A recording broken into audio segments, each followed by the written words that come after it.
باہر کے ایک عالم ہیں, مجھے ان کا نام نہیں پتا, انہوں نے کہتے کہ شادی سے اگر ہم 3 نقطے ہٹاتے ہیں تو وہ شادی بن جاتی ہے. شادی بن جاتی ہے. جی جی تو وہ مجھے بہت اچھا لگا تھا جی جی. کہ بالکل شادی ہونی چاہیے, اور جتنی شادی ہوگی اتنی اس میں برکت آئے گی. آپ کی شادی ہو گئی تھی؟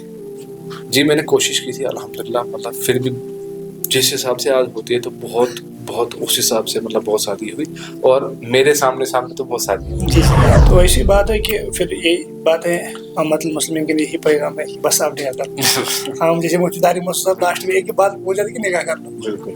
تو آپ بھی بات کر رہے تھے کہ وہ, اور جب تک نکاح نہ ہو تب تک صبر کرو, اور صبر کر لو. اپنے آپ کو انگیج کرو کسی چیز میں اور پیسے کماؤ. جی جی. میں نے کہا کہ آپ لڑکی دیکھو اچھے ذہن کی, جس کو دین کا تھوڑا سوچ ہو. سوچو. اگر وہ پردہ اس لیول پہ بھی نہیں کرتی کوئی بات نہیں, نماز پڑھتی ہے, تھوڑا ذہن ہے اس کا ٹھیک ذہن ہے کہ وہ بات سنے گی, کافی ہے آپ کے لیے. بعد میں اسی ہینڈل کر سکتے ہیں. ہاں اسی پہ کرو.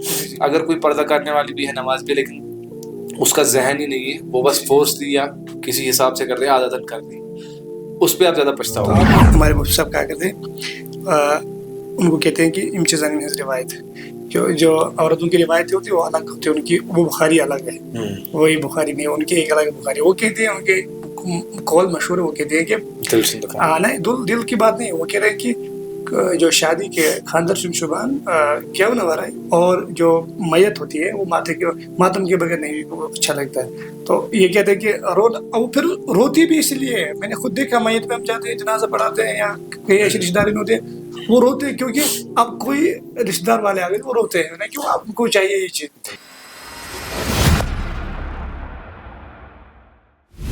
اصل ہم نوجوان طبقے کی بات کر رہے تھے کہ آپ کہہ رہے تھے کہ مجھے ایک اکیڈمی ایسی بنانی ہے کہ جوان طبقہ جو ہے ان کو مجھے ٹرین کرنا ہے. تو میں نے جو دیکھا ہے کہ جو ہمارا جوان طبقہ ہے جو ڈرگ میں مبتلا ہوتا ہے, اس میں کچھ فون کالز میں بھی آئے مجھے بچوں کی طرف سے, یا میں بیان کرنے کے لیے جاتا ہوں, اس کے بعد بچے کہتے کہ ہمیں سائڈ میں آپ سے بات کرنی. تو میں نے جو دیکھا حضرت یہ چیز کی, جو ہمارا جوان طبقہ ہے وہ نکاح, آپ جب ہم نکاح کو پروموٹ نہیں کرتے نا, یہاں مفتی صاحب ہمیشہ ایک بات کہہ رہے تھے کہ آپ غلط کام کریں گے 500 روپے میں, اور نکاح 5-6 لاکھ 7 لاکھ 10 لاکھ 8 لاکھ اسی اگر کم ہے کم, ہم جو کہیں گے ہم نے ابھی کچھ بجٹ ہی خرچ نہیں کیا, 8 لاکھ 10 لاکھ تو ہو ہی جاتا ہے. تو یہ ہے نا, ٹھیک ہے اگر ہم نکاح پہ پیسہ خرچ کر رہے ہیں ٹھیک ہے, کوئی مسئلہ نہیں, کریں گے تو نکاح کو پھر پروموٹ کرو, نکاح کر لو. اور ہم جب چھوٹے بچے ہوتے ہیں یعنی کہ ٹین ایج کے, اگر وہ گھر والوں سے کہے کہ اگر ان کی فائنل کنڈیشن ٹھیک ہے, کہیں گے کہ مجھے نکاح کرنا ہے, تو اس کی ماں بھی اس کو یہ کہتی ہے کہ آپ کو بڑا بننا ہے, آپ کو آگے پڑھنا ہے, آپ کو مستقبل کا بھی سوچنا ہے. آپ نے شیر سری نگر کے کتنے واقعات حضرت مفتی نذیر صاحب کے زبان سنے ہوں گے, اور میں نے خود بھی سنے کیونکہ میں ایک جگہ جو پڑھا رہا تھا میں نے وہاں کے کچھ واقعہ سنے. ایک ہے لیکچرر لڑی ہے, تو اس سے میری آمنے سامنے بات ہوئی, تو بات اس اعتبار سے انہوں نے کہا کہ میرے پاس کچھ زکوٰۃ کے پیسے ہیں, مجھے بولو مجھے کہاں ادا کرنے. تو پھر میں نے ان کو بولا ان کے بارے میں نکاح نہیں ہوا, تو کہا کہ جب میرے والد صاحب جاہل ٹائپ کے تھے, وہ ان کو کہہ رہا تھا آپ کو پہلے آگے بڑھنا ہے, آپ کو دکھانا ہے کہ مجھے کیا کرنا ہے کیا نہیں کرنا ہے. تو وقت وہ اس نے خود روئی, وہ کہا کہ آج میں 43 ایئرس کی ہوں, میرا نکاح نہیں ہوا, اب میرے ساتھ کون شادی کرے. یہ ہے نا کہ ہمارے یہاں جو سری نگر میں بھی کچھ ہمارے بھائی ہیں, میرا عمر نام ہے ان کا, وہ ہر سال تقریباً 40-50 بچوں کا نکاح کراتے ہیں, 100 بچوں کا. مجھے یہ عمل بہت اچھا لگا. تو ہمارا مجھے فون کر رہے تھے اس سے پہلے, ہے نا, 10-20 دن پہلے کہہ رہے تھے کہ یہاں پہ آئیے, اس کو تھوڑا پروموٹ کرتے ہیں. میں نے کہا بالکل کریں گے انشاءاللہ. جی جی, تو بہت اچھا کام کرتے ہیں, مطلب اگر شرعی اعتبار سے دیکھیں تو بہت اچھا کام کرتے ہیں. اگر مطلب وہ ہماری بہنیں جو بیچارے اس انتظار میں رہتی کہ ہمارے ہاتھ پر مہندی کب سجے, وہ بیچارہ اکیلا بندہ اتنا محنت کر کے, اور وہ ہر سال مطلب اور خوش ہوتا ہے. میں نے بھی دفعہ ان سے بات کی, انہوں نے کہا کہ پھر وہ روئے, ان کی آنکھوں میں آنسو, انہوں نے بولا کہ مجھے اتنی خوشی ہوتی ہے اس وقت, مجھے لگ رہا کہ میں بیت اللہ کے حج کر کے آیا ہوں, میں کعبہ کے غلاف کو پکڑ کے, جو میں کسی بہن کو بیٹے کو رخصت کرتا ہوں, مجھے لگ رہا کہ میری ذاتی بچی میرے گھر سے نکلی. تو یہ ایک بہت اچھا قدم. نوجوان طبقے کی اگر ہم بات کریں گے, وہ اس میں دیکھتے ہیں زیادہ, کیونکہ وہ ایک غلط کام میں مبتلا ذات ہے, جس کی وجہ سے وہ ڈرگ میں مبتلا ہوتے ہیں, جیسے کہ وہ ریلیشن وغیرہ کا, کیونکہ ریلیشن یہاں عام ہے. آپ دیکھیں, آپ ابھی کہہ رہے کہ شادی کے بعد جو افیئرز وغیرہ ہوتے ہیں, تو کتنے واقعات مفتیان کرام کے پاس ہوتے ہیں کہ فیصلہ کے لیے. ابھی ایک مفتی صاحب کے پاس واقعہ ہے, میں وہاں بیٹھا ہوا تھا کہ مجھے کسی بھی صورت میں اپنی بیوی کو طلاق دو. بھائی آپ کی شادی تو 1 مہینے پہلے ہوئی, آپ کیوں طلاق دو گے؟ کہا آپ کو پتہ ہے میری جو بیوی ہے شادی سے پہلے کہاں اس کے تعلقات ہوں گے. ابھی نئے سرے سے جب اللہ پاک نے اس کو ایک حلال چیز عطا کی, پہلے ہی کہتی میں نکاح نہیں کرتی آپ سے تو ٹھیک 2 خاندان برباد نہیں ہوتے. اس کے بعد میں اس نتیجے پہ پہنچا اور آج اور ان کے ساتھ رابطے میں. تو ابھی آپ بات کر رہے تھے کہ دیکھیے افیئرس رکھنا یہ جو گندے کام ہے شریعت میں حرام, واضح حرام, پھر بھی ہمارا جوان طبقہ اسی طرف جا رہا ہے. اور کتنے واقعات ہم کہتے ہیں کہ یہاں جو ڈپریشن کے لڑکے شکار ہوتے ہیں, آپ کو نہیں لگتا کہ وہ ریلیشن کی وجہ سے نہیں؟ یہ تو بڑا جو اگر ہم دیکھیں گے بڑا ناصر تو یہی ہے. بچوں میں کتنے آپ نے دیکھو گے سوشل میڈیا پر بھی, کیونکہ وہ ایک نیوز رپورٹر ہے اس نے مجھے سامنے بولا تھا کہ ایک بچے کو ہم نے وہ نشے کرتے ہوئے پایا, اس نے بولا کہ میرا تھا کسی کے ساتھ وہ ختم ہو گیا. تو اگر اس سے بہتر ہے کہ ہم نکاح کو پروموٹ کریں ڈائریکٹ. ابھی نکاح جو ہے نا وہ زیادہ مہنگا ہو گیا, اسی لیے مطلب مسئلہ ہے. یہ مصعب کہتے ہیں کہ جب سنت یہ مطلب سنت کو ختم کرنا چاہتے ہیں تو رسومات اور بدعت وہاں پہ بڑھ جاتے ہیں, تو حقیقت بالکل. اور جب اگر ہمیں چاہیے کہ ہم بدعت اور رسومات کو کم کریں تو ہمیں نکاح آسان بنانا ہوگا آرام سے. وہ باہر کے ایک عالم ہیں, مجھے ان کا نام نہیں پتا, انہوں نے کہتے ہیں کہ شادی سے اگر ہم 3 نقطے ہٹاتے ہیں تو وہ شادی بن جاتی ہے. جی جی, تو وہ مجھے بہت اچھا لگا تھا کہ بالکل شادی ہونی چاہیے, اور جتنی شادی ہوگی اتنی اس میں برکت آئے گی. آپ کی شادی ہو گئی تھی؟ جی میں نے کوشش کی تھی الحمدللہ, مطلب پھر بھی جس حساب سے آج ہوتی ہے تو بہت اس حساب سے مطلب بہت شادی ہوئی, اور میرے سامنے تو بہت شادی ہوئی. جی پھر میری غیر حاضری جب میں گیا وہاں پہ, آج کے اعتبار سے آپ کہیں گے کہ آج تو بہت ہی مطلب جی بالکل الحمدللہ تب بہت کنٹرول کیا میں نے, لیکن پھر بھی کچھ نہ کچھ غلطیاں تو پھر بھی ہوتی ہے ہم سے. جی اور اگر مجھے لگتا ہے کہ اگر ہم کوشش کریں گے نکاح سادہ کرنے کی, اور اگر ہم مطلب اگر 10 غلطیاں ہیں, اگر ہم پورا کوشش کریں گے روکنے کی, پھر بھی 5-7 اگر ہم روکیں تو پھر بھی ہم کامیاب ہیں. اگر 3 ہو بھی جائے اس کے لیے توبہ وغیرہ کر لیں گے, لیکن بنے گا اس طریقے سے ماحول بنے گا سب کا. اور ایک جرات ہونی چاہیے اس کے لیے, کیونکہ اس ٹائم پہ سارے جتنے بھی رشتے دار ہیں اور باقی ہے وہ سارے ناراض ہو جاتے ہیں, اور ان چیزوں پہ ناراض ہوتے ہیں جو بالکل غیر شرعی کام ہے. ٹھیک ہے, جیسے گانے وغیرہ باقی چیزیں, وہ چیزیں جو بالکل مطلب ناجائز ہے. اس پہ بھی میں نے اپنی شادی کے ٹائم پہ اپنے کزن کے ساتھ جھگڑا کیا. میں نے کہا جاؤ گھر, ٹھیک ہے یہاں پہ مت بیٹھو, جاؤ گھر. لیکن جب میں سائڈ میں نکلتا تھا وہ اس ٹائم پہ سیم وہی ہوتا تھا. پھر سے مجھے نہیں پتا تھا. میں پھر اپنے فرینڈس کو کہہ رہا ہوں کہ الحمدللہ میری شادی اچھی ہوئی, کچھ نہیں ہوا, کوئی گانا نہیں ہو, کچھ نہیں. انہوں نے کہا کہ تمہیں پتہ ہے جب تم وہاں گئے تھے یہ بیوی لانے کے لیے, تمہیں پتہ ہے یہاں پہ پھر سے کیا ہوا. میں نے کہا چلو وہ میری غیر حاضری ہوئی, جو مجھ سے ہو سکے میں کیا. پھر بھی جتنا ہم مطلب اسٹرکٹ رہیں گے اس چیز کے بارے میں اتنا مطلب کنٹرول ہوگا. ہمارے یہاں جو اس کو ہم کشمیری زبان میں کہتے ہیں, ہمارے مفتی صاحب کہا کرتے ہیں, ان کو کہتے ہیں کہ امتزان روایت, جو عورتوں کی روایتیں ہوتی ہیں وہ الگ ہوتی ہے, ان کی وہ بخاری الگ ہے, وہی بخاری نہیں, ان کی ایک الگ بخاری. وہ کہتے ہیں ان کے قول مشہور ہے, وہ کہتے ہیں کہ دل کی بات نہیں, وہ کہہ رہے ہیں کہ جو شادی کے خاندر شبان گیو نوار ہے, اور جو میت ہوتی ہے وہ ماتم کے بغیر نہیں اچھا لگتا ہے. تو یہ کہتے ہیں کہ پھر روتی بھی اس لیے ہے. میں نے خود دیکھا, میت میں ہم جاتے ہیں جنازہ پڑھاتے ہیں یا کئی ایسے رشتے دار ہوتے ہیں وہ روتے ہیں, کیونکہ اب کوئی رشتے دار والے آ گئے وہ روتے ہیں, کیوں آپ کو چاہیے یہ چیز. اور بڑی بات ہے کہ مجھے لگتا ہے کہ جو شادی ہے نا اور نکاح ہے, اس کو لوگ عبادت نہیں سمجھتے. ہاں عبادت نہیں سمجھتے. اگر عبادت سمجھتے تو پھر حدیث میں آئی عبادت سمجھ کے کرو. یہاں پہ مجھے لگتا ہے کہ کشمیر میں ہی نہیں ہر جگہ پہ, لیکن کشمیر میں زیادہ 90% تک لوگ ایسے ہوں گے جو بس سیلیبریشن ٹائپ کا کرتے ہیں, یا شادی ہے اب سب دوستوں کو بلانا ہے, دعوت دینی ہے, بس یہی ہے نکاح. اور مجھے کسی کے ساتھ اب میرے گھر میں کوئی اور آ رہا ہے, اتنا ہی ہے.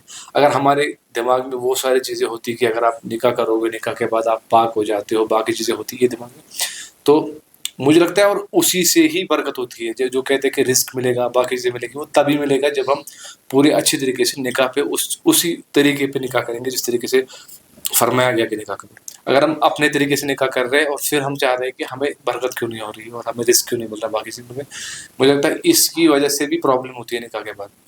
کیونکہ میں نے سنا ہے بہت ساروں سے کہ وہ کہہ رہے تھے کہ مطلب ہے میرے جان پہچان کے, وہ کہہ رہے تھے کہ میں نے نکاح کیا تو نکاح کے بعد جو آپ بول رہے تھے کہ میں نے ان کو بولا تھا نکاح کرو جلدی ہو جائے گا رزق میں انشاءاللہ ہو جائے گا, ہاں, لیکن اس کو نہیں ہوئی.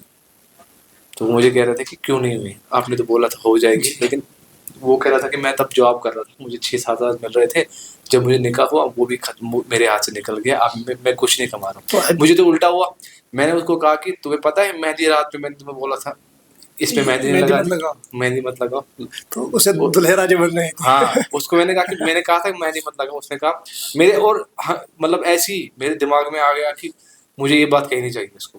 ہاں, تو میں نے کہا کہ جو لگاتا ہے, مطلب جو لڑکیوں کی طرح زینت اختیار کرتا ہے اس میں تو لعنت اترتی ہے, آپ کو کیسے رزق کے دروازے کھلتے ہیں. جی, جب میں نے اس کو یہ کہا, اس نے کہا ہاں ہاں ٹھیک ہے, لیکن اس کے دماغ میں پھر بھی وہ چیز سمجھ نہیں آئی کہ کیا ہے. مجھے لگتا ہے کہ یہی چیزیں پھر اس رزق کو روکتی ہے. جی, اگر ہم اچھے طریقے سے, میں یہ نہیں کہتا کہ ہم 100% اب پورا پابندی کے ساتھ کر سکتے ہیں, کچھ لوگ کر سکتے ہیں لیکن عمومی نہیں کر سکتے کیونکہ آج کا ماحول بہت زیادہ خراب ہے.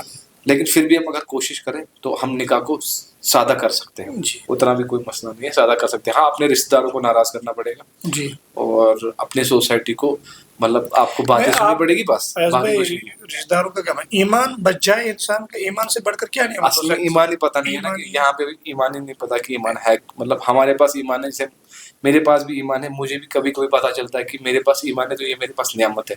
مجھے بھی کبھی نہیں پتا ہوتا کہ یہ میرے پاس, مجھے لگتا ہے کہ ایسے آ گیا, تو مجھے بھی نہیں پتا, قدر ہی نہیں, کسی کو نہیں قدر ہوتی یہاں پہ. اور اسی لیے تو میں کہہ رہا تھا کہ آپ کو کہ میں جب باہر جاتا ہوں تو مجھے یہ ساری چیزیں بھول جاتا ہوں. پھر جب میں علماء کے ساتھ بیٹھتا ہوں تب مجھے پتا چلتا ہے کہ نہیں, پھر مجھے وہ آ جاتا ہے واپس میں کہ نہیں مجھے یہ چیزیں کرنی پڑے گی, وہ چیزیں کرنی پڑے گی. اور پھر میں اسلامک چیزیں سنتا ہوں, اسلامک چیزیں پڑھتا ہوں, ساری چیزیں کرتا ہوں. جب میں باہر ہوتا ہوں مطلب نان مسلمس کے ساتھ کسی مطلب الگ دنیا میں, تو اس وقت میرا دماغ ہوتا ہے کہ مجھے بڑا وہ بننا ہے, فیم کمانا ہے, چیمپئن بننا ہے, وہ چیزیں وہ ٹھیک ہے, چیمپئن بننا ہے باقی چیزیں, لیکن ساتھ کے ساتھ مجھے دین کا وہ اتنا نہیں ہوتا. جب میں گھر آتا ہوں, جب میں علماء کے ساتھ ملتا ہوں, اب میں نے الحمدللہ باہر بھی جب میں دلی جاتا ہوں یا کہیں پہ, میں نے وہاں پہ بھی علماء کے ساتھ رابطہ رکھا ہے تاکہ میں جب دلی جاؤں یا کہیں پہ جاؤں تو ان کے ساتھ وہاں پہ ملوں, اور وہاں پہ میری تھوڑا سا یہ ہو جائے, کیونکہ وہاں پہ بہت سارے مفتی صاحب وغیرہ ہے جو مجھے وہاں پہ مطلب گائیڈ وغیرہ کرتے ہیں, کیونکہ ان کے ساتھ ملنا ہی بہت بڑی بات ہے. جب ان کے ساتھ ملتے ہیں تو مجھے لگتا ہے کہ میرے اندر آ جاتا ہے کہ ہاں مجھے کرنا چاہیے. تو ایسی بات ہے کہ پھر یہی بات ہے, امت المسلمین کے لیے یہی پیغام ہے کہ بس آپ نکاح کر لو.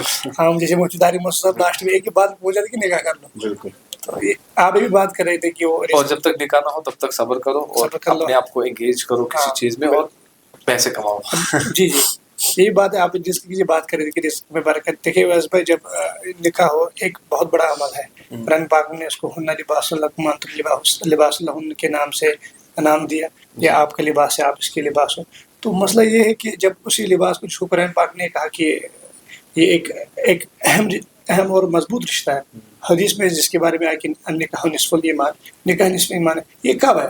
اگر میں ایز اے مفتی آپ سے بات کروں تو میں آپ کو جواب دوں گی یہ چیزیں تبھی پاسبل ہو سکتی ہیں جب آپ نکاح کرو گے طریقے رسول اللہ صلی اللہ علیہ وسلم. آپ طریقہ وہ اختیار نہیں کرو گے. بہت ساری بچیاں بعد میں سوال کرتی ہیں یو کرے کھانا, جیسے کشمیر میں کہ یو کرے کھانا آج کے وہ, یہ چیزیں ہوتی ہیں نہیں کر رہے. مطلب 1 مہینے کے بعد پھر نکاح ٹوٹ جاتا ہے, رشتہ ٹوٹ جاتا ہے, پھر وہ پنگے رنگے ہوتے ہیں اس میں. تو وہ یہی نا کہ جس وقت آپ نے اللہ رسول کا خیال ہی نہیں کیا. اور سب سے بڑی بات مجھے لگتا ہے کہ دین دیکھنا چاہیے. دین بہت سارے پچھتاتے ہیں. پھر میرے کچھ مطلب قریبی ہے, میں نام نہیں دے سکتا, بہت قریبی ہے, وہ بھی پچھتا رہے ہم نے کیوں کیا نکاح, ہم نے کیوں پراپرٹی دیکھی, ہم نے کیوں مکان دیکھے اتنے بڑے. جی جی, دیکھنا ضروری ہے کیونکہ جو بھی جس کی بھی بیٹی ہے وہ نہیں چاہتا کہ میری بیٹی اس گھر میں جائے جہاں پہ اس کو زیادہ سختی ہو. لیکن اگر اس کو سختی بھی آئے تھوڑی سی, لیکن جو اس کا شوہر وہ دیندار ہو, مجھے لگتا ہے کہ وہ وہاں پہ آرام کرے گی اور اس کو قدر ہوگی اس چیز. کہتے ہیں نا کہ نکاح اس کو بالکل مجھے لگتا ہے کہ ان کو پتا ہوگا کہ مجھے اپنی بیوی کی قدر کیسے کرنی ہے, اور وہ مطلب وہ اس کی بہت زبردست وہ ریسپیکٹ کرے گا. جو دنیا دار ہے اس کو کہاں پتا ہے کہ کیا طریقہ کیا نہیں طریقہ ہے. تو مجھے لگتا ہے کہ زیادہ دینی چاہیے اہمیت اس بات کی, مطلب نکاح کے ساتھ ساتھ کہ ہم دین کو زیادہ وہ دیتا ہے. بلکہ دین کو ترجیح دی جائے. تو اگر آپ دین کو ترجیح دو گے, دین کو مقدم رکھو گے, اس کا مطلب ہے کہ آپ کا گھر بھی بس جائے گا. یہ صحیح بات ہے کہ ہمیں یہ دیکھنا چاہیے کہ ہماری بیٹی جس گھر میں جائے وہاں کچھ ہو. اتنا بھی نہیں کہ ہم دیکھیں گے کہ اس کے پاس اتنا ہونا چاہیے کہ وہ پوری کشمیر کا مالک ہو. کم سے کم ذہن ایسا ہونا چاہیے کہ مطلب اس کی سوچ اچھی ہونی چاہیے کم سے کم. سو مجھے لگتا ہے کہ جو میرے فرینڈس بھی ہیں نا, میں ان کو کہتا ہوں شادی کر لو, کہہ رہے کہ ہمیں لڑکی نہیں مل رہی.